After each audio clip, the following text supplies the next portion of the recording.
Hello नमस्कार, मैं आयुष रंजन एक बार फिर से स्वागत करता हूं आपका आधुनिक भारत इतिहास के इस सत्र में।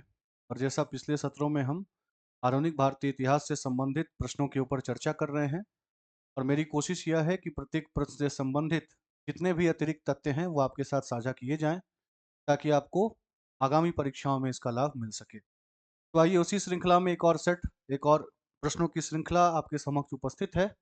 और हर बार की भांति इस बार भी वही रिक्वेस्ट है आपसे कि आप पेन कॉपी लेकर बैठें और प्रत्येक अतिरिक्त फैक्ट्स को नोट्स पॉइंटर्स के रूप में जो है वो साथ में लिखते चलें। तो आइए पहला प्रश्न देखते हैं। पहला प्रश्न ये है, मुजफ्फरपुर में किंग्सफोर्ड की हत्या का प्रयास कब किया गया? इसका प्रयास कब किया गया? मुजफ्फरपुर में किंग्सफोर्ड की हत्या का प्रयास। ठीक है। तो जब 1905 के बंगाल विभाजन के बाद क्रांतिकारी विचारधारा का एक दौर शुरू हुआ, इस क्रांतिकारी विचारधारा के दौर की एक खासियत और खूबी यह थी कि इसमें जो भी ऐसे अलोकप्रिय अधिकारी थे जिन्होंने कहीं कहीं भारतीय राष्ट्रीय आंदोलन को दबाने की कोशिश की थी, उनकी हत्याएं शामिल थी। और ये हत्याएं जगह जगह पर की गई। अगर हत्याएं नहीं की जा सकी तो हत्या का प्रयास तो जरूर किया गया। उसी प्रयास में एक प्रयास 1908 का प्रयास था, जिसमें प्रफुल्ल चाकी, ठीक है, प्रफुल्ल चाकी नाम लिखते चलेंगे आप, और साथ में खुदीराम बोस, इन दोनों ने मुजफ्फरपुर के मजिस्ट्रेट किंग्सफोर्ड को मारने के लिए उसके काफिले पर बम मार दिया। किंग्सफोर्ड की हत्या तो नहीं हो पाई, है ना, लेकिन दो इंग्लिशमैन यानी कि अंग्रेजी लोगों की हत्या इस घटना में हो जाती है। इसके उपरांत प्रफुल्ल चाकी खुदकुशी कर लेते हैं, जबकि खुदीराम बोस के ऊपर न्यायिक कार्रवाई करते हुए उनको सजाए मौत सुना दी जाती है। तो ये घटना भी याद रखिएगा। और चूंकि ये घटना का दौर चल रहा है, जैसा मैंने आपको बताया, क्रांतिकारी विचारधारा के प्रथम चरण की खूबी यही थी कि जगह जगह के अलोकप्रिय अंग्रेजी अधिकारियों को मारने का प्रयास किया गया। तो प्रथम प्रयास तो आपने देख लिया 1908 में। अन्य घटनाओं का भी नाम लिखते चलिए, जिसमें दूसरी महत्वपूर्ण घटना होती है रास बिहारी बोस और सचिन सन्याल, है ना, सन्याल, इन दोनों के द्वारा लॉर्ड हार्डिंग के काफिले पर ट्रेन पर बम मारा जाता है। लॉर्ड हार्डिंग, ठीक है, हार्डिंग, ठीक है। तो लॉर्ड हार्डिंग के काफिले पे बम, रास बिहारी बोस और सचिन सन्याल ने, किंग्सफोर्ड की हत्या की कोशिश प्रफुल्ल चाकी और खुदीराम बोस के द्वारा। इसी दौर में तृतीय महत्वपूर्ण घटना होती है जिसको कहा जाता है अलीपुर बॉम्ब केस, ठीक है। और इसमें जो व्यक्ति होते हैं उसमें अरविंद घोष और साथ में बरिंद्रनाथ घोष, बारिंद्र कुमार घोष जो होते हैं वो शामिल होते हैं। क्लियर है? तो ये वे घटनाएं हैं जो क्रांतिकारी विचारधारा के प्रथम चरण से संबंधित थीं। तो लाजमी तौर पर इसका सही उत्तर क्या होगा? 1908। क्लियर है? चलिए दूसरे प्रश्न पे चलते हैं। लॉर्ड हार्डिंग ने बंगाल विभाजन को किस वर्ष रद्द किया? क्या किया? रद्द किया। तो आपको याद होगा 1905 में लॉर्ड कर्जन के समय में, इसके समय में, लॉर्ड कर्जन के समय में बंगाल विभाजन होता है, ठीक है। और बंगाल को विभाजित करने के पीछे का जो मुख्य उद्देश्य होता है वो यहां पर पैदा होने वाली राष्ट्रवाद की भावना को दबाना, ये प्रमुख उद्देश्य था। बहरहाल लॉर्ड कर्जन ने जो है वो बंगाल विभाजन को एक तरीके से क्या किया, इसकी शुरुआत करा दी। 16 अक्टूबर को जो है 1905 में ये बंगाल विभाजन जो है वो सक्रिय हो गया। लेकिन मेरी बात ध्यान से सुनिएगा, इसके पहले वाले प्रश्न में ही मैंने आपको बताया था कि बंगाल विभाजन के बाद क्रांतिकारी विचारधारा की दौर शुरू होती है, जिसमें अलग अलग क्रांतिकारियों ने अलग अलग जगहों पर या तो अधिकारियों की हत्या की अथवा कोशिश की। तो 1911 तक आते आते अंग्रेजों को यह एहसास हुआ कि जिस राष्ट्रवाद की भावना को कुचलने के लिए बंगाल का विभाजन किया जा रहा है या किया गया था 1905 में, वो उद्देश्य तो पूरा ही नहीं हुआ, क्योंकि क्रांतिकारी और उग्र हो गए। और जैसा मैंने आपको बताया, खुद उस समय के वाइसराय लॉर्ड हार्डिंग के ट्रेन पर बम मार दिया गया। तो अंग्रेज भयभीत थे कि भैया कहीं ऐसा ना हो कि ये क्रांतिकारी गतिविधियां और बढ़ती चली जाए। और उस दौरान एक प्रमुख कंसर्न यह भी था, एक प्रमुख मुद्दा यह भी था कि भारत में जॉर्ज पंचम और उनकी बेगम क्वीन मैरी का आगमन होना था। किसका? जॉर्ज पंचम और क्वीन मैरी। और इनके आगमन के मद्देनजर दिल्ली में दरबार लगना था। ठीक है जी। तो उस समय के तत्कालीन वाइसराय लॉर्ड हार्डिंग को यह एहसास हुआ कि कहीं ऐसा ना हो कि इधर ये लोग भारत में आगमन के तौर पे आए और इन्हीं के ऊपर क्रांतिकारी बम मार दें। तो इन्हीं सब चीजों से भयभीत होकर यह निर्णय लिया गया कि बंगाल विभाजन को रद्द करना है। और इतना ही नहीं, साथ में यह भी घोषणा की गई कि अब भारत की राजधानी जो पहले कलकत्ता थी, उसका स्थानांतरण अब दिल्ली किया जाएगा। तो ये दोनों घटनाएं 1911 की घटनाएं हैं, है ना? तो इसको आपको दिमाग में रखना है। पृष्ठभूमि मैंने आपको समझा दिया। क्लियर है? चलिए आगे बढ़ते हैं। देखिए भैया, आ गया आ गया। ठीक है। क्या क्वेश्चन? अलीपुर बम कांड। वही अलीपुर बम कांड जिसमें एक सरगना कौन थे? अरविंद घोष। और दूसरे कौन थे? बारिंद्र कुमार घोष।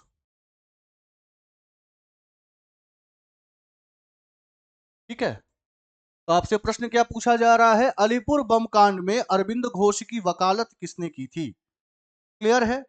वकालत का मतलब होता है इनकी ओर से केस लड़ने वाले व्यक्ति कौन थे। क्लियर है? चलिए, तो इसका सही उत्तर क्या होगा? सही उत्तर की खोज में हम लगते हैं। ठीक है। तो देखिए जो आपके चितरंजन दास थे, सबसे पहले एक एक करके बात करते हैं। ठीक है। तो अलीपुर बम केस क्लियर हो गया कि ये 1905 के बंगाल विभाजन के बाद क्रांतिकारी घटनाओं में से एक महत्वपूर्ण घटना है ना। तो इस दौरान जो है वो मुख्य आरोपी कौन कौन थे? बारिंद्र कुमार घोष और अरविंद घोष। इन दोनों की वकालत करने वाले व्यक्ति चितरंजन दास थे, है ना। चितरंजन दास, जिनको देश बंधु भी कहा जाता है, सी आर दास। और दूसरी बात, चितरंजन दास और मोतीलाल नेहरू ने मिलकर 1922 में एक और महत्वपूर्ण कार्य किया था, जिसमें स्वराज पार्टी की स्थापना शामिल थी। तो स्वराज पार्टी की स्थापना का भी श्रेय जो है वो किसको जाता है? सी आर दास को, और साथ में मोतीलाल नेहरू को। क्लियर है? ये सी आर दास से संबंधित फैक्ट मैं आपको बता रहा हूं, जिन्होंने अलीपुर बम कांड में अरविंद घोष की वकालत की थी, उनका बचाव किया था। क्लियर है? और इंपॉर्टेंट बात यहीं पे सुन लीजिए, ये सी आर दास इसी कारण भी इंपॉर्टेंट है क्योंकि जब असहयोग आंदोलन चल रहा था, तो असहयोग आंदोलन के दौरान गिरफ्तार होने वाले पहले व्यक्ति भी सी आर दास ही थे। ठीक है। तो गिरफ्तार होने वाले पहले व्यक्ति किसके दौरान? असहयोग आंदोलन के दौरान, नॉन कोऑपरेशन मूवमेंट के दौरान। और पहली महिला जिनको असहयोग आंदोलन के दौरान गिरफ्तार किया गया, वो इन्हीं की वाइफ थी, जिनका नाम था बसंती देवी। क्लियर है? तो इन चीजों के कारण सी आर दास की भूमिका अहम मानी जाती है भारतीय इतिहास। तो इन तमाम चीजों को आप पॉइंटर के रूप में यहां पर लिख लें। क्लियर है? चलिए अगले प्रश्न पे चलते हैं। वर्ष 1916 में मुस्लिम लीग और कांग्रेस के बीच किसने समझौता करवाया? आपको याद होगा 1916 में कांग्रेस का लखनऊ अधिवेशन होता है। लखनऊ अधिवेशन, ठीक है। और इस अधिवेशन को क्यों जाना जाता है? क्योंकि कांग्रेस में वापस से एंट्री होती है किसकी? गरम दल और मुस्लिम लीग की। मुस्लिम लीग की वापस से ये कांग्रेस के क्या बनते हैं? हिस्सा बनते हैं। अब ये हिस्सा बनने के पीछे की कहानी क्या है? तो आपको पता यह भी होगा कि 1916 में एक आंदोलन चला जिसका नाम था होम रूल लीग आंदोलन। और इस होम रूल लीग आंदोलन में दो नेता जो हैं उन्होंने सक्रिय भूमिका निभाई, बाल गंगाधर तिलक और उधर इनी बेसेंट ने। उनमें से जो इनी बेसेंट थी, उनका यह मानना था कि होम रूल लीग आंदोलन तभी संभव हो पाएगा या तभी सफल हो पाएगा जब जनाधार बड़ा हो, यानी कि अधिकतम लोगों का क्या हो, उसमें संलिप्तता हो। इसी दृष्टिकोण से वे चाहती थी कि कांग्रेस के समर्थकों के साथ साथ जो गरम दल के समर्थक हैं और मुस्लिम लीग के समर्थक हैं, इनको भी इस आंदोलन की तरफ क्या किया जाए? आकर्षित किया जाए। तो इसी प्रयास में इन्होंने लखनऊ समझौता के दौरान किसकी सहायता ली? मोहम्मद अली जिन्ना की सहायता ली। और मोहम्मद अली जिन्ना को यह कहा कि आप मुस्लिम लीग की वापस कांग्रेस में एंट्री कराने के लिए मेरी मदद करें। और राजनीतिक परिस्थितियों के कारण मुस्लिम लीग की एंट्री कांग्रेस में हो जाती है लखनऊ अधिवेशन के दौरान, है ना। और चूंकि मोहम्मद अली जिन्ना ने मुस्लिम लीग का के कांग्रेस में वापस से एंट्री में सहयोग किया था, इसी कारण मोहम्मद अली जिन्ना को हिंदुओं और मुस्लिम की एकता का एम्बेसडर भी कहा गया, इसी चीज के मद्देनजर सरोजनी नायडू के द्वारा। क्लियर है? तो ये जो प्रयास था वो लाजमी तौर पे जो प्रयास है वो किसके द्वारा करवाया गया था? ये समझौता, ये ये जो समझौता हो रहा है ये किसकी देन है? तो ये एनी बेसेंट की देन। क्लियर है? चलिए अगले प्रश्न पे चलते हैं।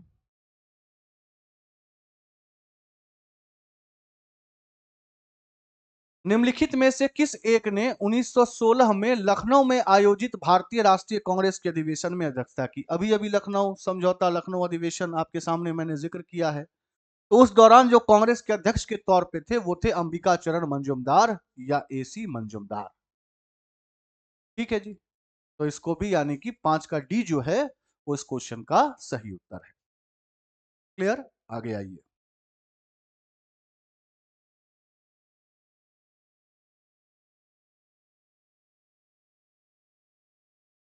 ठीक है। अगला क्वेश्चन है भारतीय स्वतंत्रता संग्राम के संदर्भ में डेट याद रखिएगा। डेट कौन सा है? 16 अक्टूबर 1905 निम्नलिखित में से किसके लिए प्रसिद्ध है? ठीक है, निम्नलिखित में से किसके लिए प्रसिद्ध है? क्या? 16 अक्टूबर 1905। तो आपको याद होगा पहले प्रश्न के डिस्कशन के दौरान मैंने बताया था 16 अक्टूबर 1905 ये वही तिथि है, वही तारीख है जिस दिन बंगाल विभाजन को लागू कर दिया गया। ठीक है, बंगाल विभाजन को लागू किया गया किसके द्वारा? लॉर्ड कर्जन के द्वारा। और इस बंगाल विभाजन को लागू करने के एक तरीके से परिणाम स्वरूप बंगाल के लोगों ने इसको शोक दिवस के तौर पे मनाया 16 अक्टूबर को।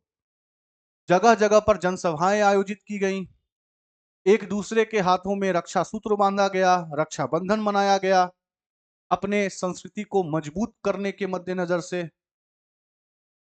उस दिन लोगों ने अपने घरों में चूल्हा नहीं जलाया जिसको अनारदन कहते हैं।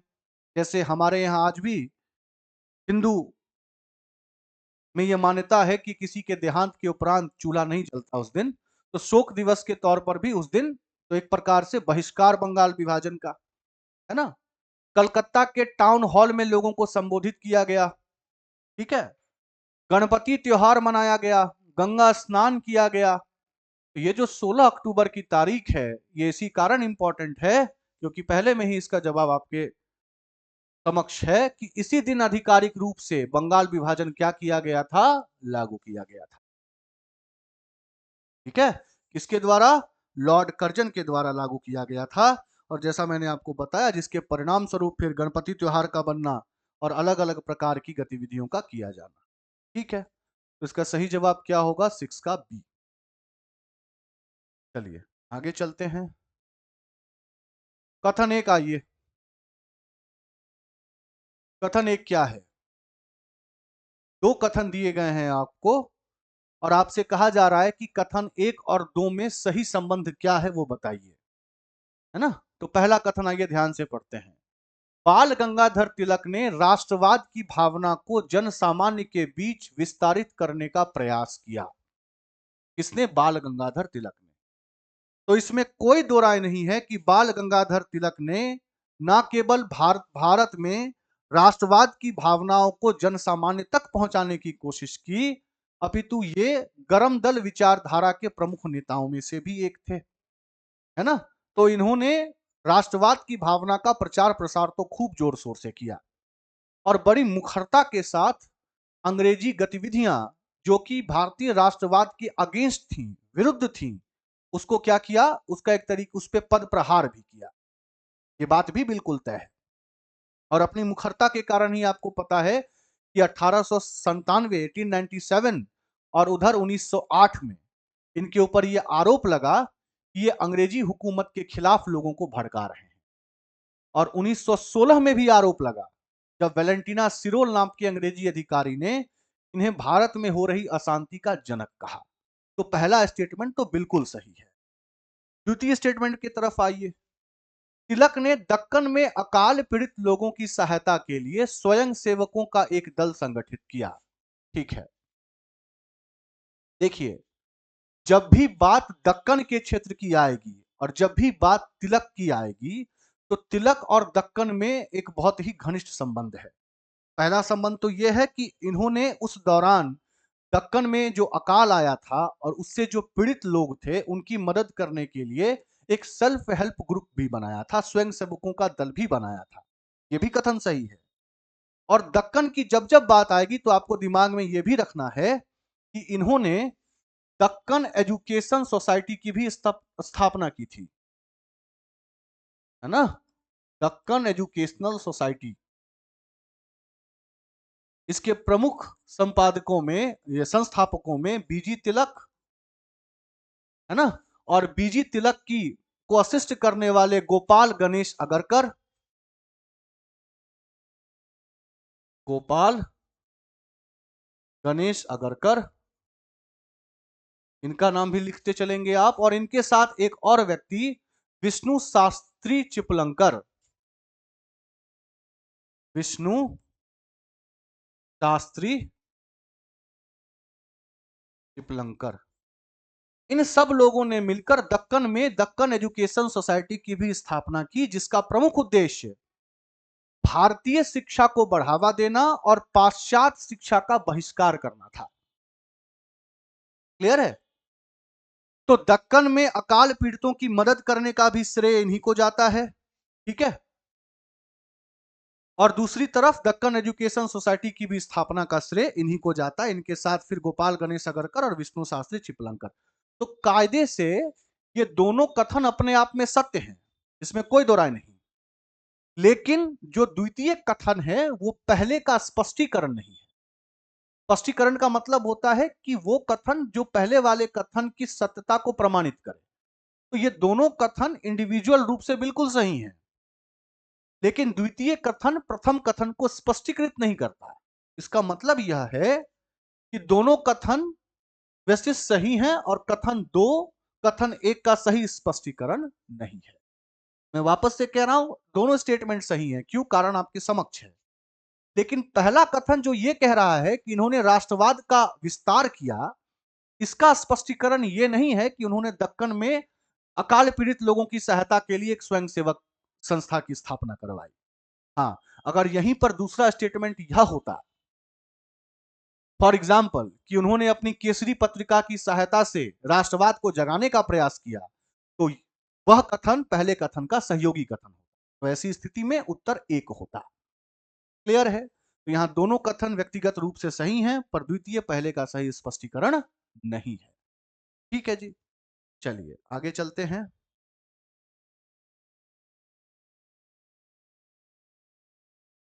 चलिए, ये भी कथन बेस्ड स्टेटमेंट ही है।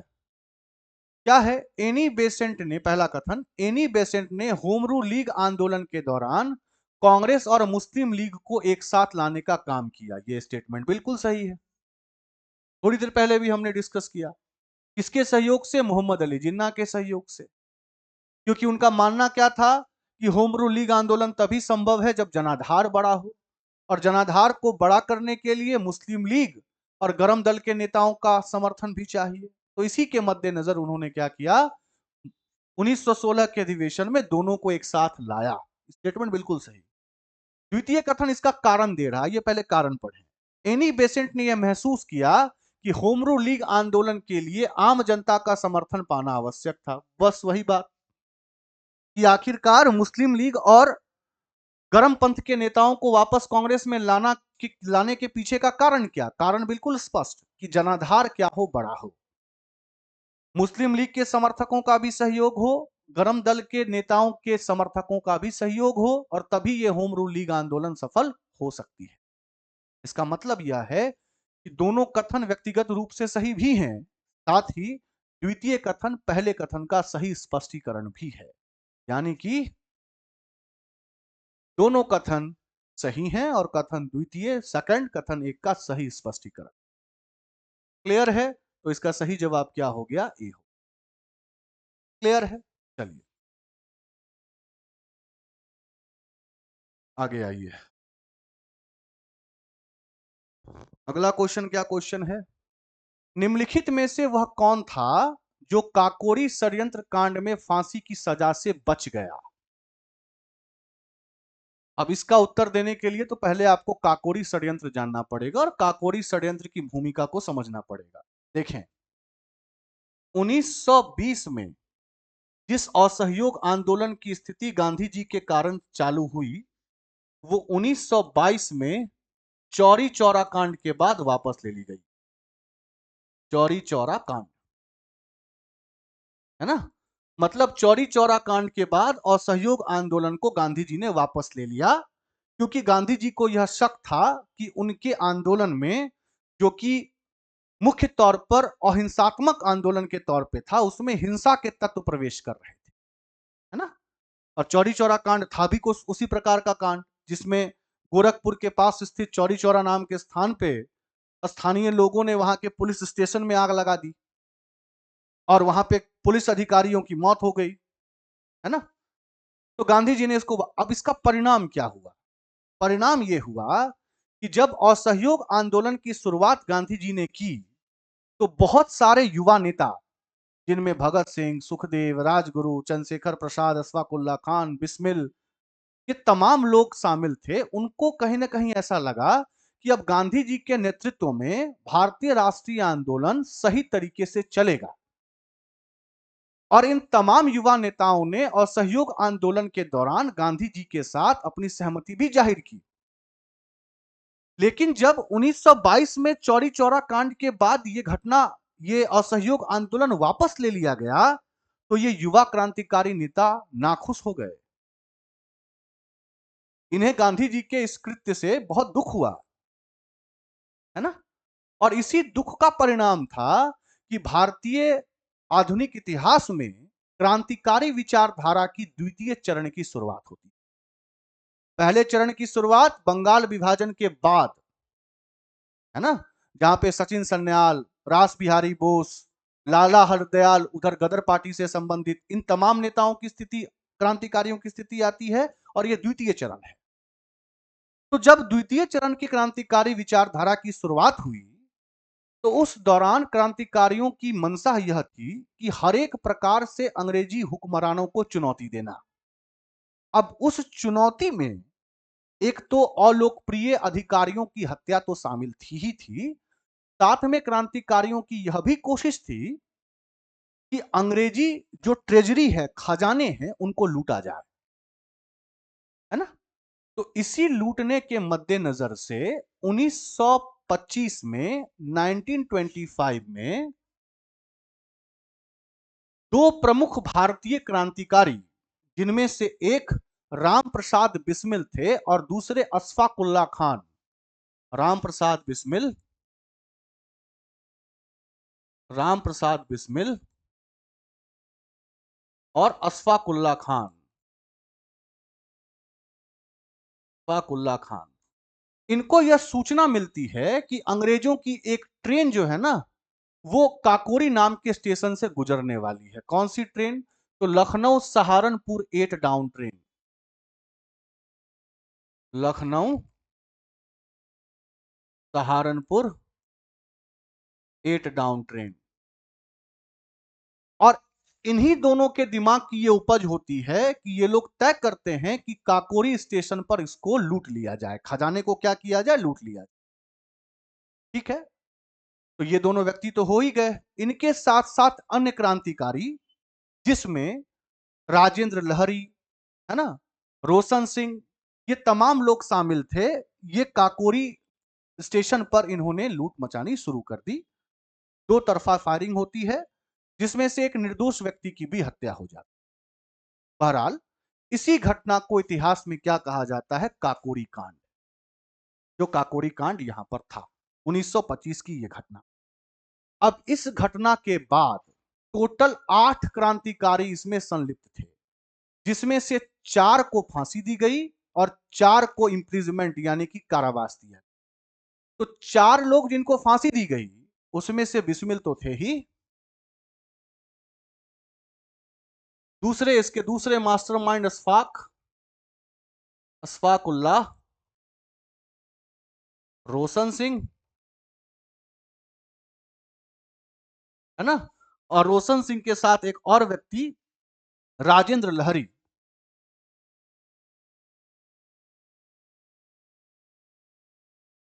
इन चारों को क्या किया गया भैया? फांसी दी।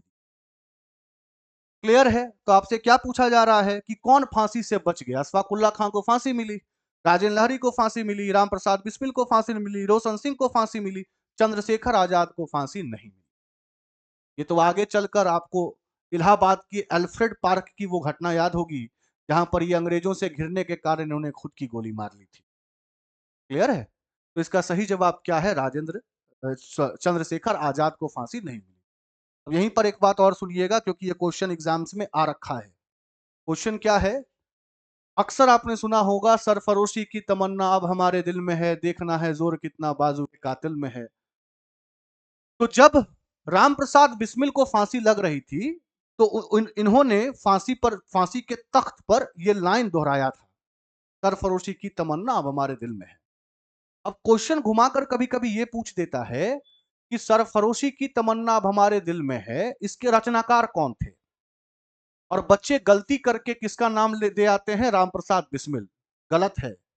राम प्रसाद बिस्मिल ने फांसी के दौरान, जो फांसी इनको काकोरी षड्यंत्र के एवज में मिली थी, उस दौरान उन्होंने इसका पाठ जरूर किया, सरफरोशी की तमन्ना, पर इसके रचनाकार हैं बिस्मिल अजीमाबादी। ठीक है, तो इसको भी कहीं लिख लीजिएगा, सरफरोशी की तमन्ना के रचनाकार कौन है? बिस्मिल अजीमाबादी। अजीमाबाद पहले पटना का उपनाम था, वहीं के ये शायर, और उन्हीं की रचना सरफरोशी की तमन्ना। क्लियर है? ठीक है जी, तो ये तमाम चीजें आपको दिमाग में रखनी है। चलिए अगले क्वेश्चन पे चलते हैं। निम्नलिखित में से किसने स्वदेशी आंदोलन का नेतृत्व कहां किया था? दिल्ली में किया था। जगह का नाम दे दिया गया है दिल्ली में। अजीत सिंह जब भी आएंगे तो संबंध होगा पंजाब से, तिलक जब भी आएंगे तो संबंध होगा महाराष्ट्र से, बाल गंगाधर तिलक। लाजपत राय को पंजाब केसरी कहा ही जाता था। तो दिल्ली में इसका नेतृत्व किसने किया था? सैयद हैदर रजा ने। क्लियर है? तो सैयद हैदर रजा जो है वो इस क्वेश्चन के सही जवाब के तौर पे। क्लियर है? चलिए आगे चलते हैं।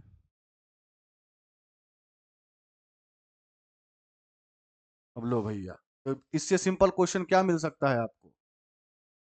स्वदेशी आंदोलन 1905 से 8 तक जो चला, उसके प्रारंभ होने के पीछे तात्कालिक कारण क्या था? कितनी बार बता चुका हूं, क्या कारण था? बंगाल विभाजन का लागू कर दिया जाना। ठीक है, तो लॉर्ड कर्जन के द्वारा किया गया बंगाल विभाजन। ठीक है, सिंपल सा जवाब था इसका। चलिए अगले प्रश्न पे चलते हैं।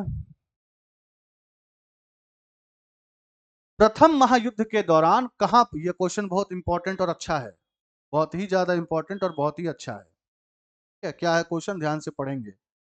प्रथम महायुद्ध के दौरान कहां पर भारत की एक अंतिम, ये कायदे से अंतरिम होना चाहिए, जिसको इंग्लिश में कहा जाता है इंटरिम, अंतरिम सरकार बनी थी जिसके प्रेसिडेंट राजा महेंद्र प्रताप थे। तो देखिए ऐसे समझिए, इतिहास में ये अंतरिम सरकार का शब्द आपको बहुत बार मिलेगा, चित्तू पांडे का नाम आपको बहुत बार मिलेगा। ये अंतरिम सरकार है क्या, इसको भैया सामान्य भाषा में पैरेलल गवर्नमेंट कहते हैं, समानांतर चलने वाली सरकार। जैसे हमें अंग्रेजी प्रशासन और अंग्रेजी जो हुक्मरान हैं उनसे दिक्कत है, तो हम उनके साथ असहयोग करते हुए ये निर्णय लेते हैं कि हम अपने राज्य व्यवस्था को खुद संभालेंगे, हम आपके प्रशासनिक गतिविधियों का अनुसरण नहीं करेंगे। तो हुक्मरानों के खिलाफ जाकर उनको चुनौती देते हुए एक समानांतर सरकार बना लेना, ये इतिहास में अलग अलग समय पर सक्रिय रहा। तो प्रथम महायुद्ध के दौरान जो काबुल अफगानिस्तान है, काबुल अफगानिस्तान में एक अंतरिम जो सरकार है उसका गठन होता है, जिसके प्रेसिडेंट होते हैं राजा महेंद्र प्रताप। क्लियर है, तो इसका तो जवाब हो गया काबुल अफगानिस्तान। और प्रेसिडेंट के तौर पे, अध्यक्ष के तौर पे कौन आ गए, राजा महेंद्र प्रताप। इस सरकार के जो पीएम थे, प्राइम मिनिस्टर थे, वो थे बराकतुल्लाह या बरकतुल्लाह, ये पीएम के तौर पे। ठीक है जी, इसी अंतरिम सरकार के। और इस अंतरिम सरकार में एक होम मिनिस्टर भी थे, गृह मंत्री। अध्यक्ष कौन हो गए, राजा महेंद्र प्रताप। पीएम कौन हो गए, बरकतुल्लाह। और होम मिनिस्टर के पद पे थे मौलाना उबैदुल्लाह सिंधी, मौलाना उबैद उल्लाह सिंधी। क्लियर है, तो स्थापना कहां, काबुल अफगानिस्तान में। पीएम कौन, बरकतुल्लाह। होम मिनिस्टर कौन, मौलाना उबैदुल्लाह सिंधी। प्रेसिडेंट कौन, राजा महेंद्र प्रताप। ठीक है, चलिए। निम्नलिखित में से किस आंदोलन के कारण भारतीय राष्ट्रीय कांग्रेस का विभाजन हुआ, जिसके कारण नरम दल और गरम दल का उद्भव हुआ। तो अभी अभी मैंने आपको बताया कि गरम दल और नरम दल की स्थिति या विभाजन जो 1907 के सूरत अधिवेशन में हुई, इसके पीछे का कारण ही यह था कि गरम दल यह चाहता था कि जो स्वदेशी आंदोलन चल रहा है उस स्वदेशी आंदोलन का अच्छे तरीके से क्या किया जाए, विस्तार किया जाए, है ना। तो इसी दौरान क्या हुआ, 1907 में यह विभाजन हुआ। और ये जो विभाजन है वो विभाजन किससे संबंधित है, लाजमी तौर पर तो स्वदेशी आंदोलन से संबंधित। क्लियर है, तो 13 का ए जो है वो करेक्ट आंसर। चलिए आगे चलते हैं। अभिनव भारत के बारे में बहुत बहुत बार और बहुत सारी बातें हुई हैं। 1904 में क्रांतिकारी संगठन अभिनव भारत संगठित किया गया था, है ना, कहां पे। तो आपको मैंने बता रखा है कि 1905 में जब बंगाल विभाजन हुआ तो इसके प्रतिक्रिया में भारत की अलग अलग जगहों पर अलग अलग क्रांतिकारी संगठनें हुई, जिसमें कि बंगाल का फेमस था अनुशीलन समिति, अनुशीलन समिति, है ना, जिसके प्रमुख नेता के तौर पे पी मित्र, ज्ञानेंद्र नाथ बासु, ज्ञानेंद्र नाथ बासु, बारिंद्र कुमार घोष, बारिंद्र कुमार घोष, ये तमाम लोग शामिल थे। तो ये तो बंगाल की स्थिति। वहीं जब आप महाराष्ट्र जाएंगे तो महाराष्ट्र में 1899 में ही एक संगठन बनी थी जिसका नाम था मित्र मेला। इसके संस्थापक थे विनय दामोदर सावरकर और उनके भाई गणेश सावरकर।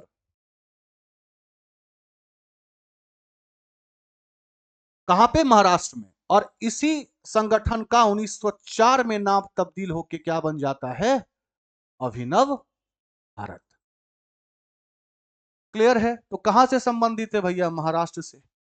और मैंने बहुत बार बताया है कि इसी अभिनव भारत के दो प्रमुख व्यक्तियों का नाम याद रखिएगा, जो क्रांतिकारी थे इनसे संबंधित। मदन लाल धिंगरा, मदन लाल धिंगरा, जिन्होंने करजन ओविली की हत्या की,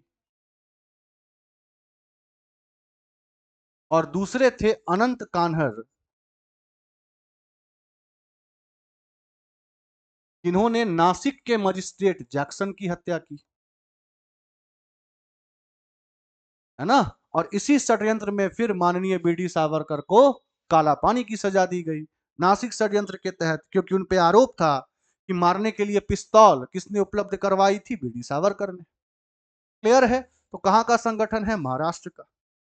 ठीक है जी, चलिए अगले प्रश्न पे चलते हैं। ये लो भैया, सिंपल सा क्वेश्चन है। राम प्रसाद बिस्मिल, सरफरोशी की तमन्ना डिस्कस किया, रोशन सिंह, राजेंद्र लहरी, इस्फाकुल्ला, ये तमाम लोग किससे संबंधित हैं, 1925 के किस कांड से संबंधित हैं, काकोरी कांड से संबंधित हैं। ठीक है, तो अगर आपने कायदे से क्लास अब तक सुना होगा तो कोई दिक्कत होगी नहीं। क्लियर है।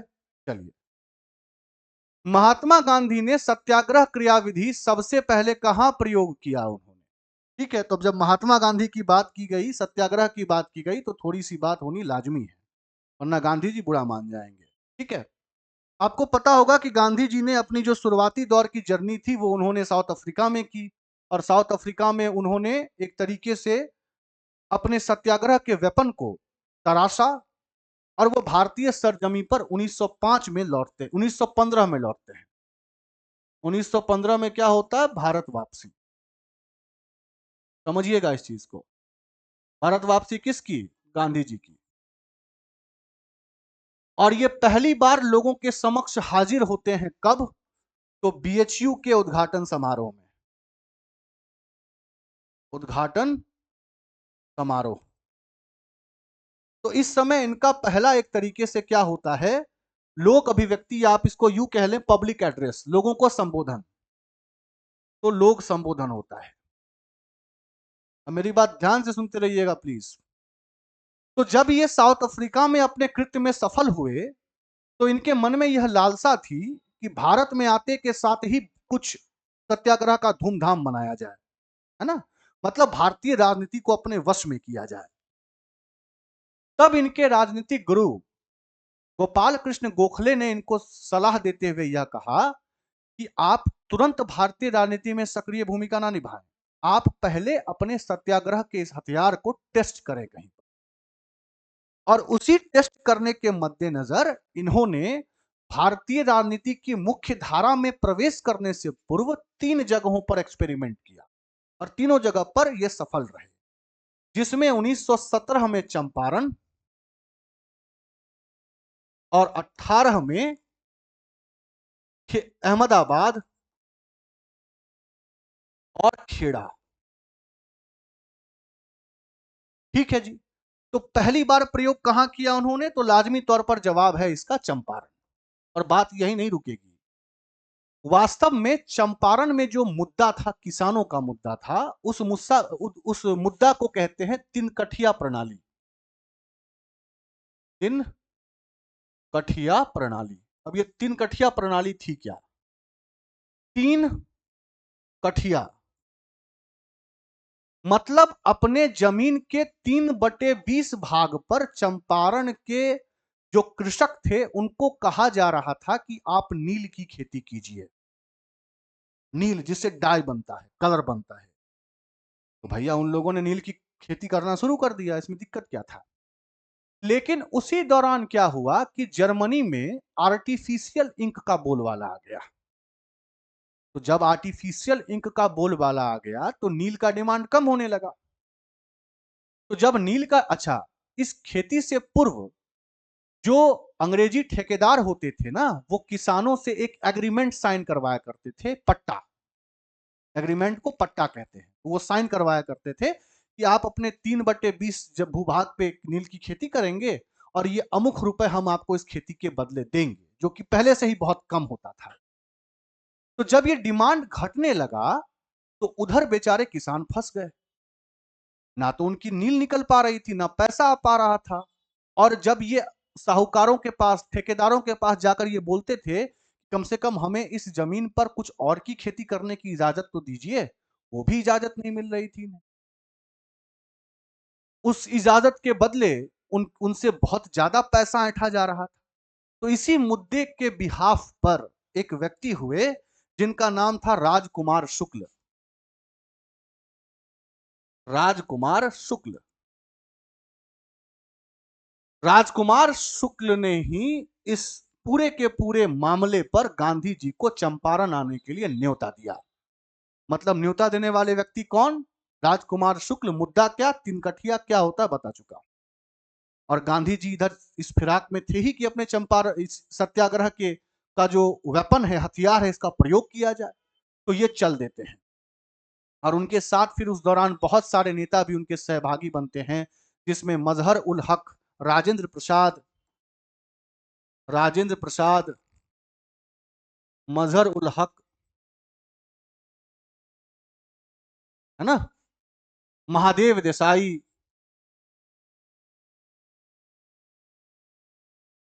ये तमाम लोग गांधी जी के साथ वहां पर जाते हैं राजकुमार शुक्ल के आग्रह पर। अब गांधी जी वहां पर पहली बार, है ना, और सहयोग का प्रदर्शन करते हुए अंग्रेजों का ध्यान इस मुद्दे की तरफ खींचते हैं। तो जब अंग्रेजों को यह मुद्दा पता चलता है तो अंग्रेज वहां पर एक कमिटी बनाता है जिसका नाम देता है चंपारण इंक्वायरी कमिटी। क्या नाम देता है? Champaran inquiry committee. कहीं लिखते चलिएगा। और इस कमिटी की अध्यक्षता करने वाले व्यक्ति होते हैं स्लाय, एफ जी स्लाय। एफ जी स्लाय।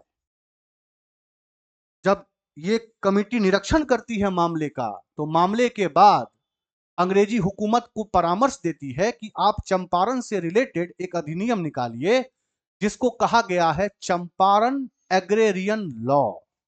ठीक है? क्या कहा गया है? चंपारण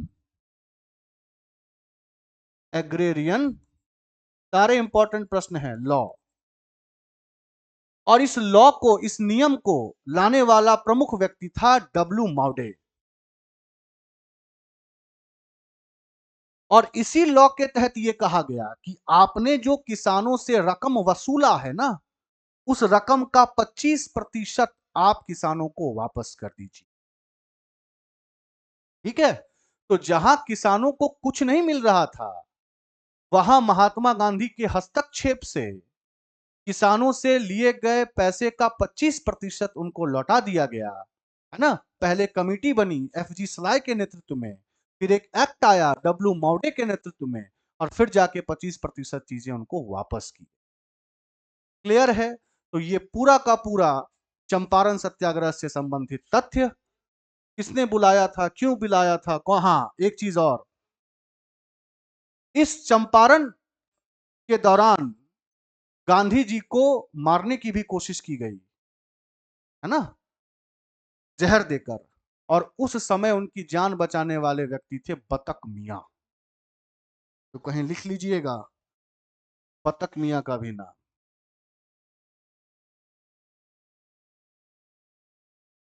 गांधी जी के जान बचाने का श्रेय भी जाता है। क्लियर है? चलिए, बहुत बढ़िया, आगे चलिए। हाँ, अंग्रेज पुलिस ऑफिसर कैप्टन सॉन्डर्स किसके द्वारा गोली मारा गया? क्या है भैया ये सॉन्डर्स, कहां से आ गया सॉन्डर्स, क्या क्या है ये? तो देखिए, ऐसे समझिए, आप लोगों ने लाला लाजपत राय का नाम जरूर सुना होगा, और इतिहास में एक आयोग का नाम सुना होगा जिसका नाम था साइमन कमीशन, साइमन आयोग, है ना? ये 7 सदस्यीय आयोग थी। ठीक है? जिसको भारत में भेजा गया था भारत सरकार अधिनियम, गवर्नमेंट ऑफ इंडिया एक्ट 1919, इसकी जांच पड़ताल करने के लिए। पर दुर्भाग्य से इस साइमन आयोग में कोई भी भारतीय नहीं था। इसी कारण इसका दूसरा नाम ऑल व्हाइट कमीशन भी था। All white commission. तो लाजमी तौर पर जब आप भारतीयों की स्थिति का जायजा लेने के लिए आ रहे हैं और आपके आयोग में कोई भारतीय ही नहीं है, तो आपका विरोध तो होगा। तो इस आयोग का विरोध हुआ। जब इस आयोग का विरोध होना शुरू हुआ, तो अंग्रेजी अधिकारियों ने लाठीचार्ज करवाया, है ना, विद्रोहियों के ऊपर। और उसी लाठी चार्ज कराने के दौरान लाला लाजपत राय के सर पे चोट लगी और लाला लाजपत राय की मृत्यु हो गई। इतनी बात क्लियर हो गई। अब ये स्थिति आई क्यों? तो 17 दिसंबर 1927 को, ठीक है, डेट याद रखिएगा, 17 दिसंबर 1927 को दो व्यक्ति, जिसमें से एक का नाम था भगत सिंह और राजगुरु, इन दोनों को यह गलत फहमी हो गई, वापस कह रहा हूं, गलत फहमी हो गई कि जो साइमन आयोग के विरोध में जो लाठी चार्ज का आदेश है, वो लाठी चार्ज का आदेश एक अंग्रेजी अधिकारी सॉन्डर ने दिया है। मैं गलतफहमी क्यों कह रहा हूं बार बार? क्योंकि वास्तव में यह आदेश सॉन्डर्स ने नहीं दिया था, जेम्स स्कॉट ने दिया था। यह भी कहीं लिख लीजिएगा, जेम्स स्कॉट। यह वास्तविक कल्प्रिट था, वास्तविक दोषी यह था। लेकिन गलत फहमी के कारण 17 दिसंबर 1927 को सॉन्डर्स की गोली मारकर हत्या कर दी जाती है। क्लियर है? और इस घटना को लाहौर षड्यंत्र के नाम से भी जाना जाता है। क्लियर? और बाद में इसी को मुद्दा बनाते हुए भगत सिंह, सुखदेव और राजगुरु, है ना, इन तमाम लोगों की जो फांसी होती है, वो उसमें भगत सिंह की जो फांसी थी, वो किसको आधार बनाते हुए थी? तो सॉन्डर्स की हत्या को आधार बना। क्लियर है? तो सॉन्डर्स आया कहां से, समझ में बात आ गई। एक गलत फहमी कि साइमन आयोग के विरोध के तौर पे लाठीचार्ज इसी ने करवाया। साइमन आयोग कौन? All white commission. क्यों विरोध हो रहा था? सारे के सारे अंग्रेज थे, है ना। जबकि लाठी चलाने का जो मेन कल्प्रिट था वो कौन था? जेम्स स्कॉट था। क्लियर है? तो किसने गोली मारकर हत्या कर दी थी? भगत सिंह। क्लियर है? बात यहां तक आपको समझ में आ गई हो? ठीक है, चलिए आगे चलते हैं।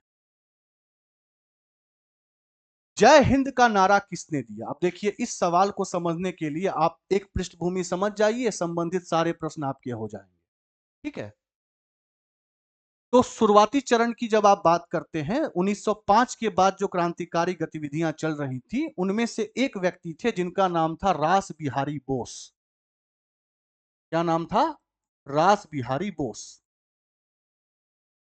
ये वही रास बिहारी बोस हैं जिन्होंने सचिन सन्याल के साथ मिलकर लॉर्ड हार्डिंग के काफिले पे बम मारा था।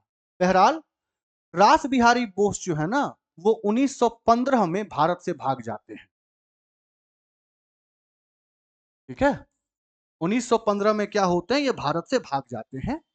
और भारत से भाग जाने के बाद ये मोहन सिंह के साथ मिलकर भारत के बाहर एक संगठन की स्थापना करते हैं जिसका नाम था INA, Indian national army. INA, Indian national army, अथवा इसका नाम तो आपने सुना ही होगा, आजाद हिंद फौज। क्लियर है? तो अब तक की स्थिति क्या है? रास बिहारी बोस, जो कि प्रारंभिक दौर के क्रांतिकारी थे, वो 1915 में भारत के बाहर भागते हैं। और एक व्यक्ति जिनका नाम था क्या? मोहन सिंह, उनके साथ मिलकर INA, इंडियन नेशनल आर्मी की स्थापना करते हैं। ये इंडियन नेशनल आर्मी थी क्या? एक संगठन थी जिसका उद्देश्य था कि वह भारत को अंग्रेजों से क्या करे? आजाद करे। क्लियर है? अच्छा, इसके बहुत सालों के बाद सुभाष चंद्र बोस, SC बोस भी भारत में राजनीतिक उथल पुथल के कारण यह भी भारत से एक तरीके से भाग जाते हैं। और ये जनवरी 1941 में बर्लिन पहुंचते हैं। कहां? जनवरी 1941 में। ध्यान से सुनते चलिएगा, ये कहां पहुंचे? बर्लिन। ठीक है। बर्लिन के बाद फिर यह जुलाई 1943 में, कब? जुलाई 1943 में सिंगापुर में, सिंगापुर में यह आईएनए को ज्वाइन कर लेते हैं। और आजाद हिंद फौज की जो वास्तविक स्थिति आई वो सुभाष चंद्र बोस के द्वारा इस संगठन में जुड़ने के बाद आई। तो जब ये ज्वाइन करते हैं सिंगापुर में आईएनए को, तो इसके जो वास्तविक संस्थापक थे रास बिहारी बोस, वो कहते हैं एक काम करो, अब ना इस आईएनए की घटना को, इस आईएनए की गतिविधि को तुम ही संभालो। और ये वहां पर संभालना शुरू करते हैं। अब इतनी बात मैंने आपको क्यों बताई? इसी कारण बताई क्योंकि इसी दौरान, क्योंकि उनका ताल्लुकात सिंगापुर में आईएनए से था, तो वो बहुत अलग अलग प्रकार के प्रसिद्ध नारे देते हैं, जिसमें से एक प्रसिद्ध नारा था, सिंगापुर से दिल्ली चलो, सिंगापुर से दिल्ली चलो।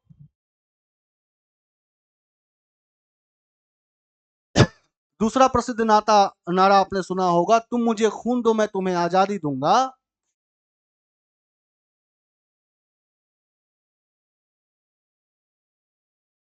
मैं तुम्हें आजादी दूंगा, है ना?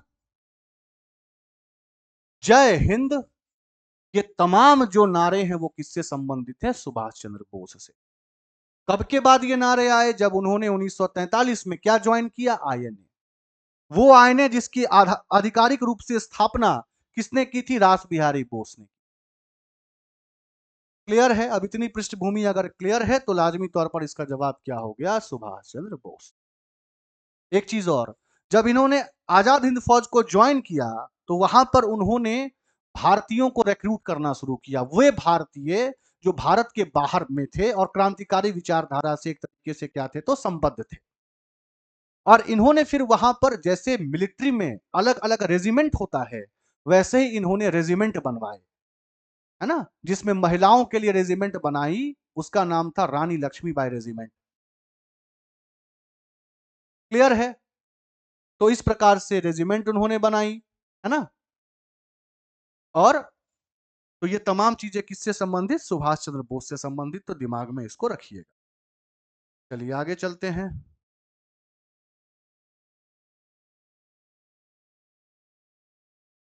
निम्नलिखित में से किस वर्ष में मुस्लिम लीग ने एक पृथक राष्ट्र का संकल्पना, यानी कि पाकिस्तान प्रस्ताव स्वीकार किया? आप देखिए, 1906 में मुस्लिम लीग बनता है, ठीक है?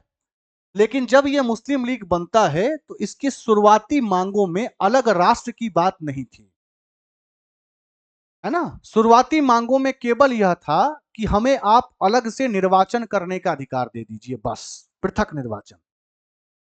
लेकिन 1940 आते आते तक मुस्लिम लीग की मांग एक अलग राष्ट्र की ही होने लगी, जिस राष्ट्र को कहा गया पाकिस्तान, है ना? और याद रखना है आपको, ये जो पाकिस्तान शब्द था वो देने वाले व्यक्ति थे चौधरी रहमत अली। रहमत अली ने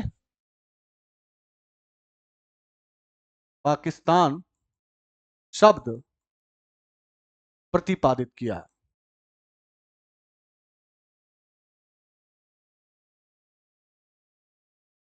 है ना? और पाकिस्तान को राष्ट्र के तौर पे पहली बार मांग करने वाले इकबाल, मोहम्मद इकबाल, पाकिस्तान की सर्वप्रथम मांग।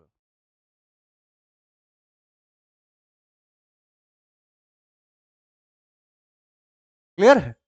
और मुस्लिम लीग ने जिस वर्ष इस प्रस्ताव को स्वीकारा वो वर्ष था 1940 का। क्लियर है? तो इसको भी आपको दिमाग में रखना है। शब्द किसके द्वारा? चौधरी रहमत अली। सर्वप्रथम मांग किसके द्वारा? मोहम्मद इकबाल के द्वारा। और मुस्लिम लीग के द्वारा कब इसे स्वीकारा गया? तो जवाब क्या होगा? 1940। ठीक है जी, चलिए आगे चलिए। वर्ष 1947 के बाद निम्नलिखित में से किस राज्य को भारतीय संघ में सैनिक कार्रवाई द्वारा बलपूर्वक मिलाया गया? है ना? तो देखिए ऐसा है, भारत के आजादी तक या आजाद होने के समय अवधि तक केवल स्वतंत्रता हाथ लगी ये बात नहीं थी, स्वतंत्रता के साथ विभाजन भी हाथ लगा। और भारत के एकीकरण करने में सर्वप्रथम और सबसे ज्यादा भूमिका निभाई सरदार वल्लभ भाई पटेल ने। उस समय बहुत सारे ऐसे रियासत थे जो रियासत या तो पाकिस्तान में मिलने की बात कर रहे थे, या फिर ना तो पाकिस्तान ना भारत में मिलने की बात कर रहे थे। और ऐसी स्थिति में 500 से अधिक रियायत जो राजे रजवाड़े क्षेत्र थे उनका विलय करवाया गया भारत में। ठीक है, चाहे वो मणिपुर की स्थिति हो जहां बोधचंद्र नामक राजा की स्थिति है ना, चाहे वो भारत के जूनागढ़ की स्थिति हो, चाहे कश्मीर की स्थिति हो। अब इन क्षेत्रों को जब भारत में मिलाया जाने लगा तो उसमें एक क्षेत्र था हैदराबाद। ठीक है, और हैदराबाद के निजाम का यह मानना था कि भैया हम जो है वो इंडियन संघ में हमारा विलय नहीं होना चाहिए। तो वल्लभ भाई पटेल के आदेशानुसार रातों रात पुलिस कार्रवाई होती है, और जो लेटर ऑफ एनेक्सेशन था कि हम भारतीय संघ में मिल रहे हैं, उस पर हस्ताक्षर करवाया जाता है हैदराबाद के निजाम से। क्लियर है। दूसरा जो कंसर्न था वो क्या था, जूनागढ़ का क्षेत्र। जूनागढ़ के क्षेत्र में क्या स्थिति थी, जो राजा था वो चाहता था कि वो किधर मिले, है ना, और जो प्रजा थी वो चाहती थी कि यहीं की स्थिति में रहे, तो वहां पर फिर जनमत संग्रह करवाया गया। क्लियर है। कश्मीर की स्थिति क्या थी, ना तो हम इंडिया में रहेंगे ना पाकिस्तान में, लेकिन बाद में फिर जवाहरलाल नेहरू के इंटरफेरेंस के कारण जो है वो इंडिया का पार्ट बना। तो ये भारत के अलग अलग क्षेत्र हैं जो अलग अलग तरीके से भारतीय संघ के हिस्सा बने हैं, जिसमें पुलिस कार्रवाई के थ्रू, सैन्य कार्रवाई के थ्रू किसको मिलाया गया, तो हैदराबाद को। क्लियर है। चलिए आगे चलते हैं। अब देखिए, क्यों मैंने सुभाष चंद्र बोस की बात की थी, तुम मुझे खून दो मैं तुम्हें आजादी दूंगा, दिल्ली चलो, सिंगापुर से दिल्ली चलो। तो किसने कहा था तुम मुझे खून दो मैं तुम्हें आजादी दूंगा? अब आप इसका उत्तर सही तौर पे लगा सकते हैं, सुभाष चंद्र बोस। ठीक है। थोड़ी देर पहले जब चित्तरंजन दास की बात हो रही थी, सीआर दास की बात हो रही थी, तो सीआर दास के बारे में मैंने आपको बताया था कि इन्हें देश बंधु कहते हैं। ठीक है। सीआर दास और मोतीलाल नेहरू ने ही मिलकर 1922 में स्वराज पार्टी की स्थापना करवाई। ये चित्तरंजन दास ही थे जो असहयोग आंदोलन के दौरान गिरफ्तार होने वाले पहले व्यक्ति थे, और इनकी जो वाइफ थी बसंती देवी, वो असहयोग आंदोलन के दौरान गिरफ्तार होने वाली पहली महिला।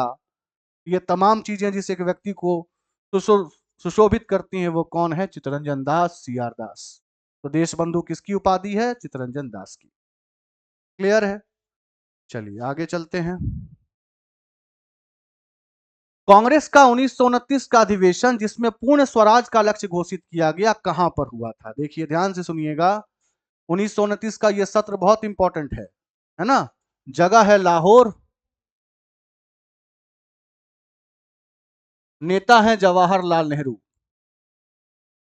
1929 तक जवाहरलाल नेहरू समाजवाद के यानी कि सोशलिज्म के विचारधारा से बहुत प्रेरित थे।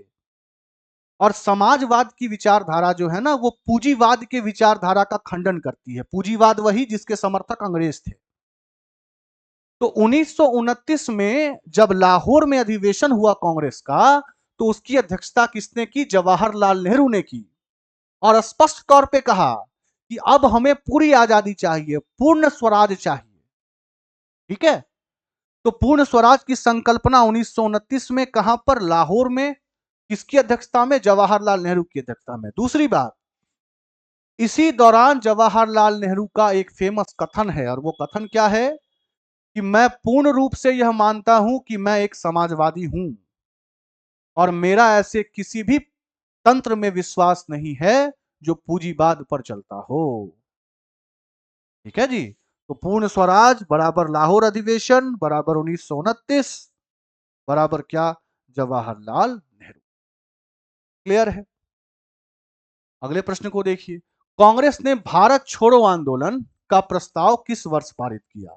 देखिए, भारत छोड़ो आंदोलन को अगस्त क्रांति भी कहते हैं। ठीक है, क्रांति। ठीक है, कब पारित किया गया? 1942 में। क्यों पारित किया गया वो भी जान जाइए। 1942 से पहले अंग्रेजों ने भारत में एक मिशन भेजा था जिसको कहते हैं क्रिप्स मिशन। और यह क्रिप्स मिशन इसी कारण भेजा गया था कि भारतीय राष्ट्रीय कांग्रेस का द्वितीय विश्व युद्ध में सहयोग पाया जा सके। कुल मिला के भारत का द्वितीय विश्व युद्ध में सहयोग पाया जा सके। ठीक है, जिस पर कांग्रेस का यह कहना था कि हम सहयोग तो करेंगे, लेकिन आप हमारे लिए हमारी कुछ मांगों को मानिए जो लंबे समय से पेंडिंग है। तो इसी मांग के एवज में अंग्रेजों ने क्रिप्स मिशन भेजा। पर इस क्रिप्स प्रस्ताव में जो अंग्रेजों ने बात की वो बिल्कुल वाहियात बात थी। वो बात ये थी कि हम विश्व युद्ध की समाप्ति के बाद ना आपको अधिराज्य की संज्ञा देंगे। अधिराज्य का मतलब हम आपको पूर्ण स्वतंत्र नहीं करेंगे, आप हमारे अधीन ही कार्य करेंगे, पर आपकी अपनी विधायिका के अंतर्गत। जिससे भारतीय राष्ट्रीय कांग्रेस के नेता और खास करके गांधी जी बहुत असंतुष्ट हुए और तब उन्होंने कहा कि अब अंग्रेज ऐसे मानने वाले नहीं हैं। और तब जाके अगस्त क्रांति में यानी कि भारत छोड़ो आंदोलन की स्थिति। और आप इस बात को सोचें कि जिस गांधी जी ने लंबे समय तक अहिंसा का रुख अपनाया था, वो 1942 में इतने ज्यादा उग्र हो गए, उग्र इन द सेंस कि उनके मुंह से ये कथन निकल गया, डू और डाई, करो या मरो।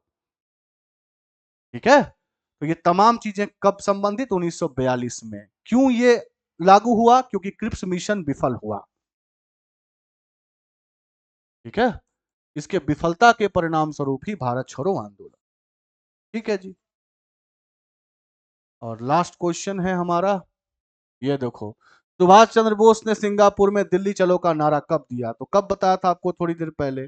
1943 में वो सिंगापुर में आईएनए ज्वाइन करते हैं और आईएनए ज्वाइन करने के बाद कहते हैं सिंगापुर से दिल्ली चलो, यानी कि 1943 is the correct answer to the question. ठीक है, तो ये थे आधुनिक भारतीय इतिहास के कुछ प्रमुख प्रश्न और उससे संबंधित तथ्य। उम्मीद करता हूं कि अगर आपने क्लास को ध्यान से सुना होगा तो सारे के सारे कंसेप्ट आपसे क्लियर होंगे। मिलते हैं अगले क्लास में, तब तक पढ़ते रहिए, अपना ख्याल रखिए। बहुत बहुत धन्यवाद।